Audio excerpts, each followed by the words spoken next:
Leur journal. Je m'appelle Zakar. Putain, je suis trop content de te voir.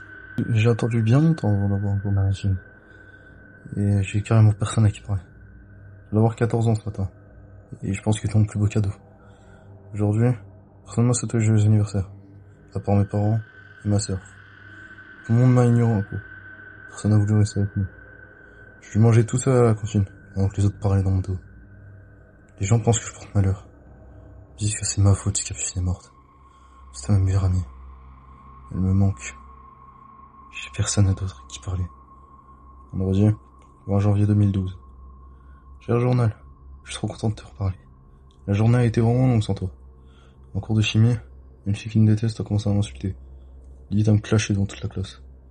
Au bout d'un moment, pour son humeur, il lui a foutu une heure de colle. Il est bien content. Et je me foutais de sa gueule dans ma tête. Samedi, 21 janvier 2012. Cher journal, c'est enfin le week-end. Je suis tellement content de pouvoir me reposer après cette longue et fatigante semaine. Je vais enfin pouvoir retourner à mes occupations. Dessiner, sortir, ou lire. Mais de toute façon, avant ça, j'ai une tonne de devoirs à faire. Dimanche, 22 janvier 2012. Cher journal, je suis tellement content. Je vais partir une journée à la montagne pour faire du ski avec ma famille. Je suis tellement excité. Je vais enfin pouvoir profiter de la neige, faire des batailles, et peut-être enfin faire des amis. Tu vas me manquer. À ce soir. Cher journal, ben voilà. Je me suis bien amusé aujourd'hui et je me suis fait un nouvel ami. Il s'appelle Alex. Il est vraiment sympa et je pense qu'il va devenir mon meilleur ami. Il m'a déjà donné son Skype, son Facebook et son MSN. Je vais essayer de le contacter après, non. Par contre, j'ai vu un type bizarre là-bas. Il avait les cheveux bruns, une veste orange, un pantalon noir et des bottes. Il semblait pas avoir froid, mais j'ai cru voir qu'il portait un masque blanc, aux yeux entourés de noir et aux lèvres noires. Je me demande s'il avait pas froid pour ça. Lundi, 23 janvier 2012. Cher journal, aujourd'hui j'ai pas cours. Mes parents sont en voyage d'affaires pendant 2 semaines et ma sœur est partie en voyage avec sa classe. J'en profite donc pour parler de ce rêve étrange que j'ai fait cette nuit. J'étais plongé dans le noir total, je voyais rien. Après quelques instants, mes yeux semblaient s'être habitués au noir et j'ai pu voir autour de moi, dans un périmètre d'environ 6 mètres. Sur le sol, j'ai pu voir une lampe torche. Je l'ai prise et je l'ai allumée. J'ai vu que j'étais dans un couloir, mais c'était bizarre. Ce couloir me semblait très familier. Ouais, j'étais chez moi. J'ai avancé jusqu'à me retrouver devant la porte de mon salon. J'ouvris et vis cet homme, assis sur le canapé.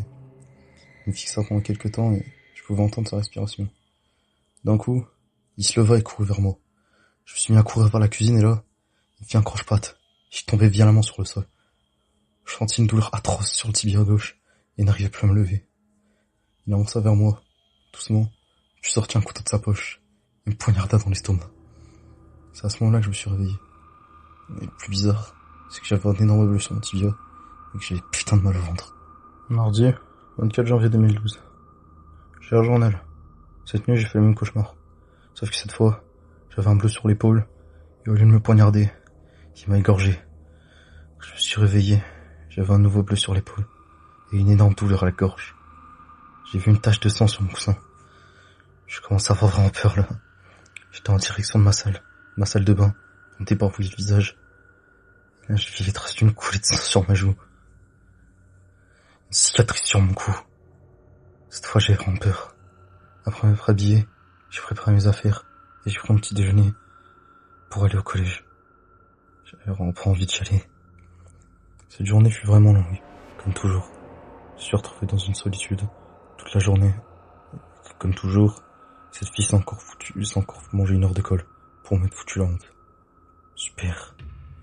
Mercredi, 25 janvier 2012. Cher journal. Cette fois, j'en peux plus. J'ai refait le même cauchemar. Mais cette fois, c'était encore pire. Beaucoup plus pire. Et surtout, c'est encore plus étrange. Ce rêve-là était différent des autres. J'étais chez moi. Cette fois, il y avait de la lumière. Enfin. J'ai avancé dans le couloir. Il semblait plus long que d'habitude. Et une fois arrivé au bout du couloir, j'ai avancé dans le salon. À ma grande surprise, il y avait personne. La lampe semblait juste avoir été déplacée. Il y avait des taches de sang sur le sol. Je me dirigeais vers la fenêtre. Mais soudain, j'ai remarqué quelque chose. La maison était en plein milieu d'une forêt sombre et brumeuse. Qu'est-ce que je fous là? Je descendis les escaliers pour arriver devant la porte d'entrée. Elle était ouverte. Je suis sorti dehors. Tout avait changé. Il n'y avait plus de forêt, de simple mine. Je me retournais vers la maison. Et elle avait disparu. J'ai une lampe torche sur le sol et l'a pris. Je suis descendu l'escalier qui était devant moi pour arriver devant une porte en métal. Qui d'ailleurs était à moitié ouverte. Je rentrais à l'intérieur. Il y avait du sang partout. Sur le sol, sur les murs, partout. Il y en avait partout du sang. Dans un coin sombre, j'ouvrais une souhaite. C'était cet homme. Il avançait doucement vers moi. Couteau à la main. Prêt à attaquer. Je reculais doucement vers la porte. Je faisais tout pour l'ouvrir. Mais il voulait pas. J'étais coincé avec lui. Il avança vers moi de plus en plus rapidement. J'étais tétanisé par la peur. Je pouvais plus bouger. Il arriva devant moi. Il fixa. Je pouvais l'entendre rigoler sadiquement derrière son masque. Il prit mon bras. Il me fit une énorme entaille. Mais j'ai repris mes esprits et lui mis un putain de coup de poing dans sa gueule. Il me rattrapa. Il commença à me tabasser. Il me fit un œil au beurre noir. Une dizaine de bleus. Il me cassa le nez. Je suis sorti son couteau. Et comme d'habitude, il ventra. Quand je me suis réveillé, je saignais du nez. J'arrivais à peine à bouger. J'avais une énorme entaille sur mon bras. Et surtout, une douleur dans mon ventre. Une douleur atroce, il me faisait souffrir. J'ai appelé cet homme masqué. À cause de son masque. Jeudi, 26 janvier 2012. Cher journal. Désolé de te déranger si tard. Mais j'arrive pas à dormir. J'ai l'impression qu'on m'observe. Je reviens pas dans la maison. J'ai peur. Je sais pas si je deviens fou. Je vais essayer de dormir. À demain. Vendredi, 27 janvier 2012. Cher journal. Cette nuit, rien de bizarre. Pas de cauchemar, rien. Mais ces temps-ci, j'ai l'impression qu'on m'observe. Je pense que je vais placer une caméra dans ma chambre cette nuit. Pour voir ce qui se passe. Je vais prendre l'air pour me changer les idées. À plus tard. Alors voilà. J'ai eu super peur tout à l'heure. Alors voilà ce qui s'est passé, en résumé. Je marchais tranquillement dans la rue. Quand je vis un chemin entre deux immeubles, il était sombre. Je savais que je devais pas y aller. Mais ma curiosité a pris le dessus. Bordel, j'aurais jamais dû. J'avançais vers ce fameux chemin. Il y avait une odeur nauséabonde, comme une odeur de rameau. C'était horrible et insoutenable.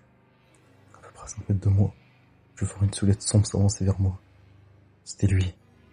Dès que j'ai commencé à courir vers la rue, il s'est mis à me poursuivre. J'étais en train de chialer. Je failli trébucher plusieurs fois. Mais j'ai pu m'en sortir. J'étais toujours en train de courir quand je vis qu'il avait disparu. Je continuais à courir. Pas les couilles, s'il était parti, je voulais plus le semer. Peut-être qu'il me faisait une embuscade.